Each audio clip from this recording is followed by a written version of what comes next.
As always, please retry this question before watching the video.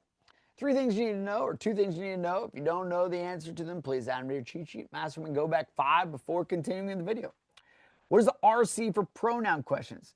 The pronoun is changing from answer to answer. What should you always check when doing pronoun questions? And you should always check that it is clear what the pronoun is pointing towards. It is clear what the pronoun is pointing towards. So, very often, if there are three answers that are not specific and one answer that is a proper noun, it is almost always going to be that proper noun on pronoun questions, as it is here. Because in all of these, we don't know that we're talking about Cushman. And so the only answer that makes it clear that we're talking about Cushman, which you can always just assume that all the answers are true in these pronoun questions. They're not going to fake us out by it not being Cushman. And so the specific answer is almost always going to be right. So one's photographs, we don't know who one is. We don't know who we're referring to.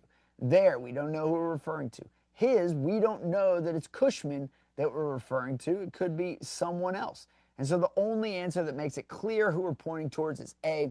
And that is why the answer on these unclear antecedent questions is almost always going to be the most specific answer.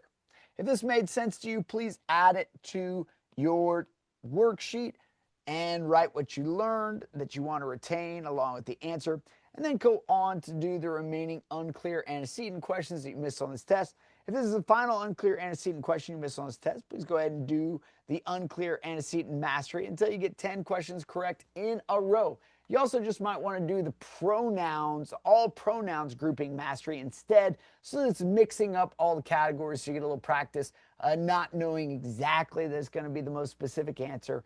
And then you got to do a little more thinking to make sure you're dealing with the right category.